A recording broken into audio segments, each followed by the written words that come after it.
Hello everyone, semi-retired Bob here.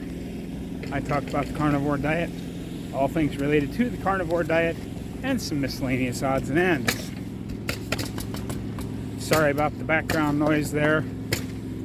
They're putting the new roof on the middle building today, and they're certainly making enough noise. They started really early this morning because they're trying to get it all done in one day, which I completely understand. But I had a little trouble getting to sleep last night, and with the corridor behind the buildings sort of funneling the noise straight into where my trailer's sitting, it kind of felt like they were trying to scrape the roof off my trailer at 7 o'clock this morning, which is a couple hours before I normally get up, and I had a little trouble falling asleep last night, so I only got about 4.5, 5 hours. But for those of you new to the channel, welcome. I'm glad you're here. You may be asking yourself, what in the world are we watching here, Bob? Well, basically, you're watching me walk. I know that doesn't seem super exciting until you realize that a little over 8 months ago, I could barely stand up for 2 to 2.5 minutes at a time without severe pain. Now I'm out here walking every day.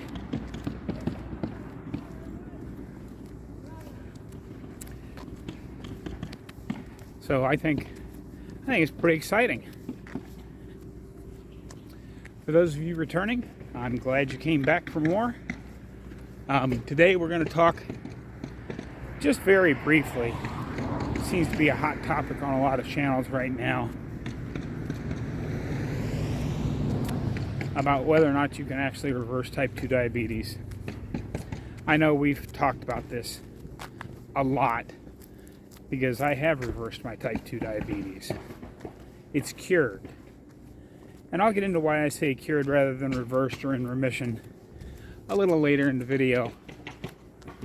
But it's not going to be a super long one today because it's really cold out today. As you can see, I got my big heavy blue coat on. It's not quite 50 degrees out, which is certainly much less cold than at home in Nebraska. But if I'd known it was going to be this cold down here, I would have brought more of my warmer clothes. You know, I got that one sweatshirt and this mid-weight coat. But, you know, I didn't bring any of my sweaters or my hoodies or any of that kind of stuff because when I was down here last year, it just never got this cold. In fact, it felt like I was roasting to death the whole time I was down here. So, who knows if this is the normal or last year was the normal or what it is, but it's extremely chilly here today. It's not cold, like I said, it's not cold by Nebraska standards, but I don't have any of my warm clothes with me because I didn't think I'd need them.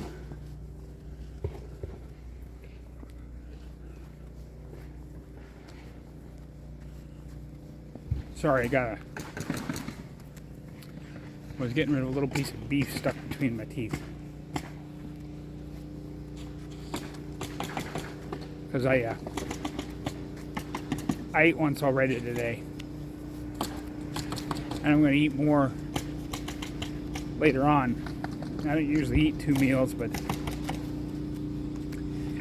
this morning at church was Family Soul Winning Day, where we all get together, go out to a neighborhood, knock on doors, invite people to church. Well, that's what they do. I'm not super comfortable with knocking on people's doors yet, so I went to Food Lion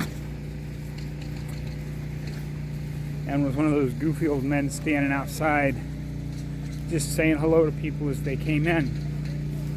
And as people stopped and asked why I was standing outside saying hello to people, I'd tell them, hand them one of our invite cards, Most people were polite enough not to laugh in my face. In fact, quite a few of them asked a couple of questions. I handed them the invite cards, and hopefully we'll see one or two of them tomorrow at church. We'll see.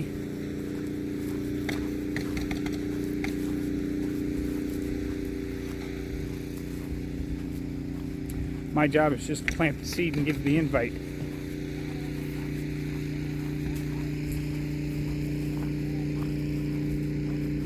But anyway, so I was doing that outside food line, and when I was done, I only stood out there for about a half hour because it was doggone cold. But I decided to walk inside, even though I still had one roast and 3 or 4 meals of ground beef in my freezer. I walked inside to see if there's anything exciting on sale on a Saturday morning. I know you guys are seeing this on Sunday, but I walked over and I'm like, the pork loins were still on sale for $1.99 a pound, but I wasn't super excited about buying one of them quite so soon after having one.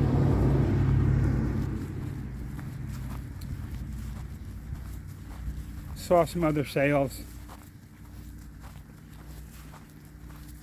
They had a whole pork belly that was on sale. Great big package of meat.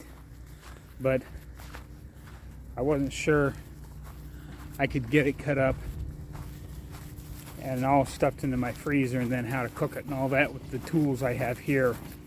So I didn't get that either. But then, as I walked on down towards the beef section, looks like they're working across the top sections of the building now, so they should be done within the next hour or so. It'd be nice not to have all that noise going on. They've got all their tools and stuff over there, so I'm actually out closer to the road than I usually go, just to stay out of their way, and in case there's still some old nails hanging around.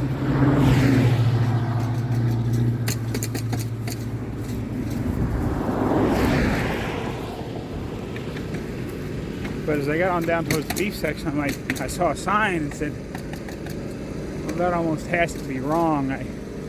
Surely there's a digit missing off of that I can't see. And as I got closer, it was there. They had T-bones on sale for $6.99 a pound. Oh yeah. So I thought, well, I did some quick calculations and I bought 15 pounds of T-bone steaks.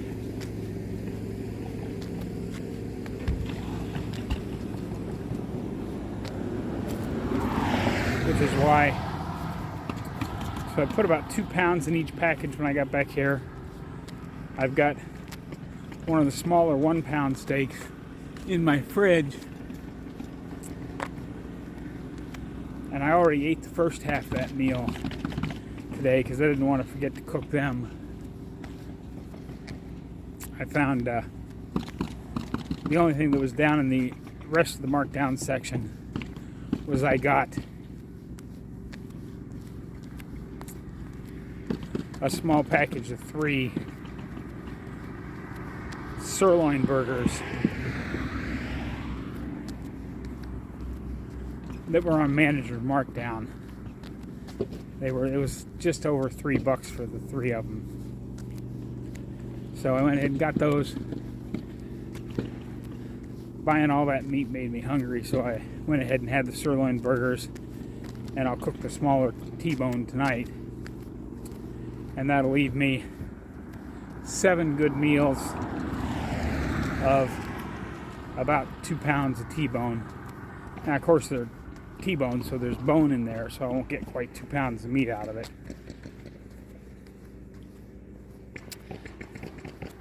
But it'll still be really good. I'm looking forward to the next little bit here.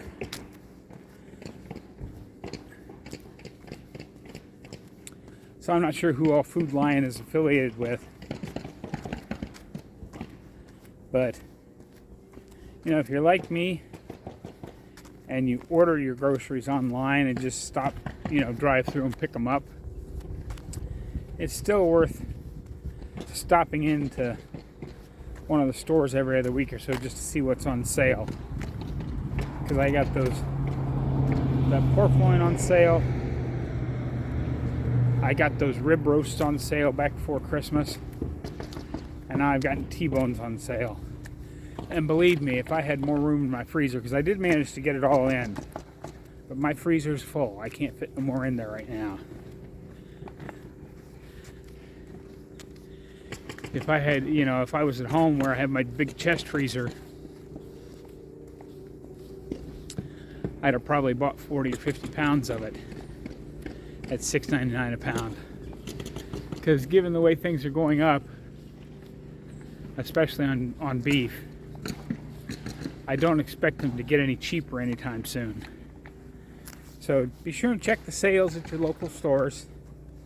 I think I saw somebody on one of the videos saying that they got that kind of a deal at Publix, but it may have been an Aldi's special. So just check all your favorite grocery stores,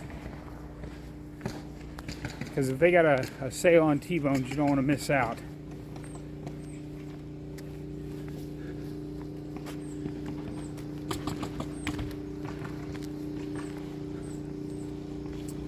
But anyway, can you reverse type 2 diabetes?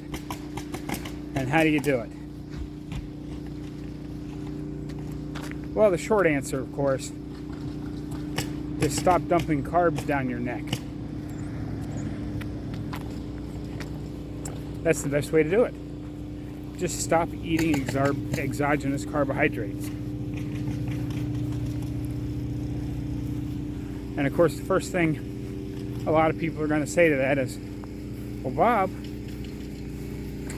don't certain cells in our body need glucose to function? Yes. Yes, they do. And we have a process in the body called gluconeogenesis, where we'll take fatty acids and turn them into glucose. I said fatty acids, but I'm not actually sure if it's the fat or the protein that gets converted. You know, I'm not a scientist. I don't play one on TV. But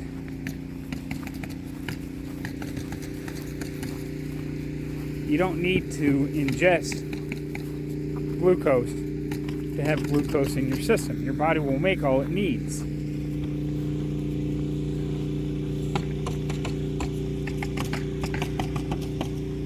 And if you stop ingesting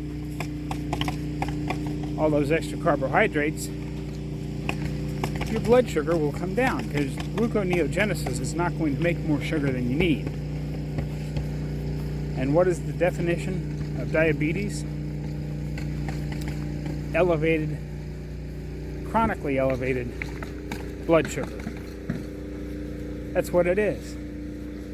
So if you stop dumping sugar down your neck, your blood sugars will eventually return to normal. Now, that is an oversimplification of what happens. I mean, we've talked, you can go back and watch any of my videos on it about how getting insulin levels to drop is the big key. Because when insulin is high, you're in fat storage mode. And when insulin is low, you're in fat metabolizing mode. There's a lot more to it than that. Insulin does a lot more than that. It's a hormone. But that's the relevant part for what we're talking about today.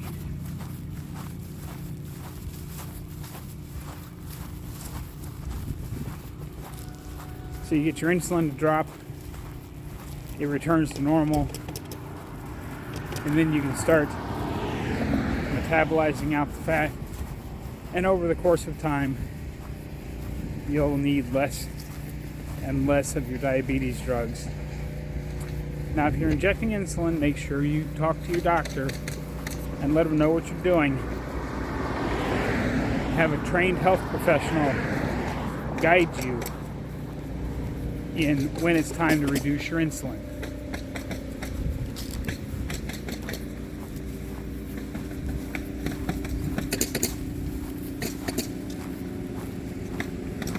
But you just keep doing it until your blood sugars return to normal. And a lot of people say, well, you've just stopped poisoning yourself with carbs, but you haven't really cured your diabetes. You've just put it in remission. Well, that's not exactly true. Because I had a test that I did on myself, my N=1 experiment. If you go back and watch my after Thanksgiving videos, you'll see where I'm talking about. Because I had a plan in place. I was going to cheat just a little bit. I ended up having a half a slice of pecan pie and a small piece of the pumpkin spice cake. I didn't realize how much that would affect me. But I realized that I'm not a moderator. Again, I knew that, but I decided to give it a try. And while we were standing there talking in the kitchen before we left, I had another piece of that pumpkin spice cake in my hand and had eaten a couple of bites of it before I even realized what I was doing, really. And then, of course, you got a half a piece of pumpkin spice cake in your hand. You're not going to put it down or throw it away. That would be rude. So I ate that. But I ate that last piece of pumpkin spice cake just before we were getting in the car to go back to Barb's house, and then I got in my truck and drove back out here. So it was about 2 hours after I'd eaten that piece of pumpkin spice cake. When I got back out here, I checked my blood sugar. And it was, I don't remember now, it was either 86 or 88, but it was below 90, which tells me I've got a fairly normal insulin response to carbs. Now, do I believe I'm still susceptible to becoming diabetic again? Yeah, I probably am, because I'm a recovering sugar addict. I think I will always be a recovering sugar addict. But more of, more positive reinforcement is, besides how I felt before I started this diet, now realizing that if I do something really stupid, I could be back there before I realize it, because the way I felt after eating those carbs. So I'm not planning on doing anything like that again anytime soon.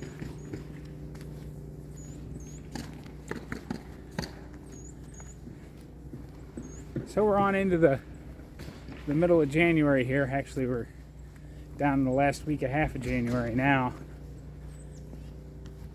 I hope everybody's doing okay with their January challenges. They were, self-challenges. I left it up to you to decide what you were going to do. But let me know down in the comments how you're doing.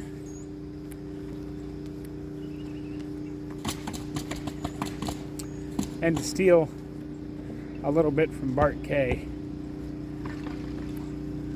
the number one way to help cure your type 2 diabetes is to, of course, hit the like button and subscribe to this channel. Yeah, I know, that's That didn't go so well. It's not me, but I'm probably going to leave that in.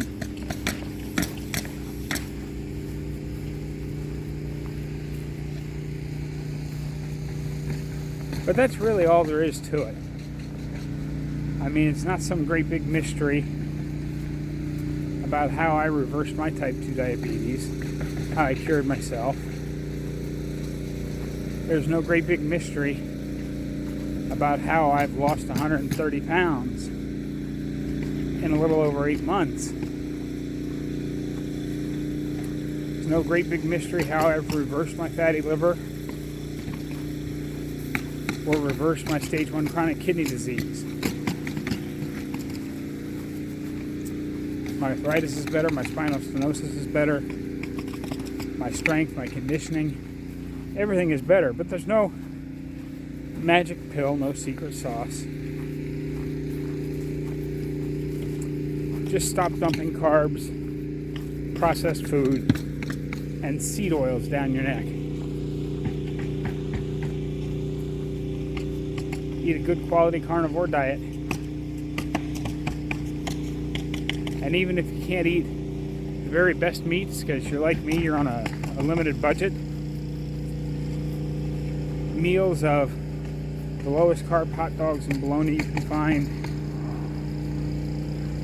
cans of tuna, not the big nice cans of tuna that have the big chunks of meat in them, because those are more likely to have mercury in them.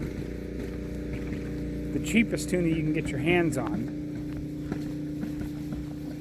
that comes up all ground up in the can because it comes from a bunch of smaller tunas.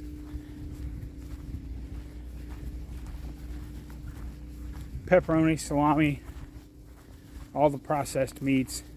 Are they the best? No. But hot dogs and bologna and pepperoni and salami and things like that are still 1,000 times better than having Cheetos and Doritos and all that other stuff. You finally get to call it a day?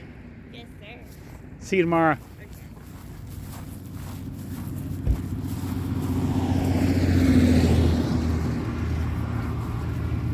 A 1,000 times better.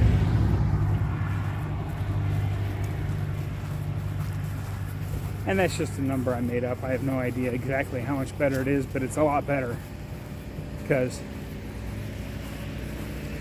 a bag of Cheetos versus a whole package of hot dogs. You eat the bag of Cheetos, you want more Cheetos. You eat the whole package of hot dogs, you'll probably be full for a while.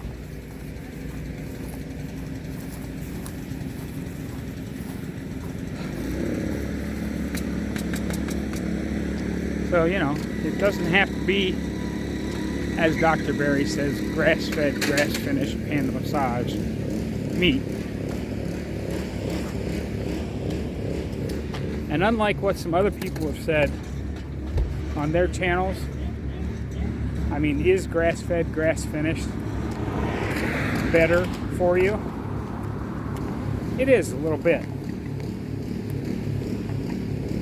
But depending on which paper you read, and I don't remember the exact numbers, but it's, you know, grass-fed versus feedlot grain-fed is somewhere between 8 and 11% better in its nutritional content. But it's, you know, ground beef is 3 times as expensive, and the better cuts of meat are 5, 6, 7, even 8 times as expensive. I mean, every time I see one of these ads for yet another company selling beef to be shipped to your door, I always go check it out, hoping that maybe someday I'll find one that's actually reasonably priced. It's shocking how much they want. You know, when the cheapest stuff you can buy from a lot of these places is $9.98, basically $10 a pound. I can't afford that.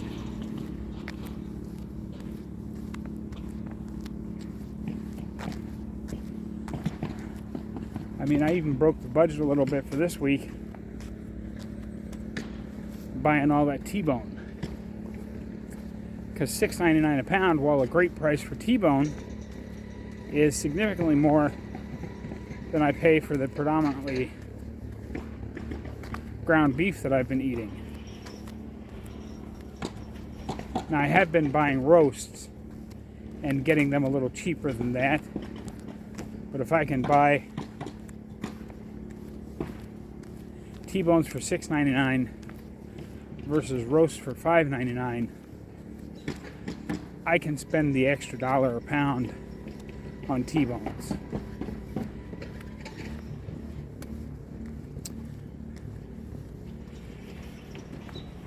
I'm considering saving the bones in a bag in my freezer, and then when I get home trying to cook them down into bone broth, but that's still a couple of months away, so I'll probably just wait till I get more bones at home. We'll see what happens. I'll see how much space I have. I'll probably save them and freeze them, and if I miscalculate to the point where I have no more room in my freezer and need to put something else in there, the bones will probably get tossed at that point. Because I can't spend, a 12-hour boil cycle on the stove in the church, or even 24, whatever it takes to make your own bone broth. I can't take up the kitchen for that amount of time. But when I get home, I can. So if you have any other specific questions about your diabetes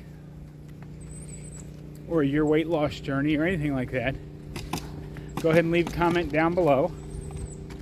I'll get to as many of them as I can. I do try to get to all of the comments. I always give you a little heart to let you know I've read it. And those that are actual questions, I always try to answer the questions.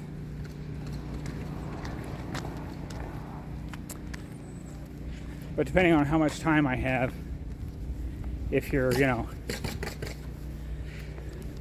just saying hi Bob, which I love, me hitting your comment with a heart and a like is my version of saying hello back.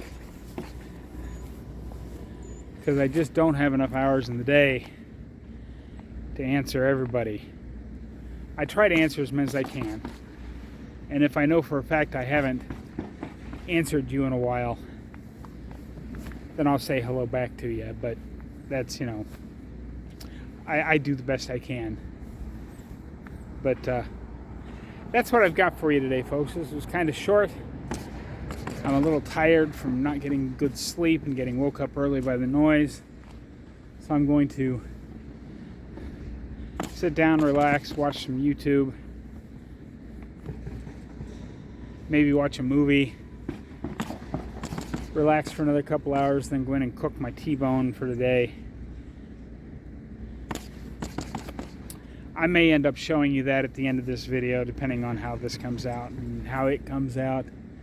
I think for the first run, I may just do it like I did in the video you saw yesterday. I may just bake it in the oven for a little bit and then hit it with the broiler. It won't be frozen, so I won't have to bake it for nearly as long. I wish I had my air fryer here, because I think those T-bones would turn out really well in the air fryer, but don't have one here, so I'll do what I can with what I got. And that's what I've got for you today. Don't forget, get out there, be 1% better. Have a great day, everyone. I will see you tomorrow.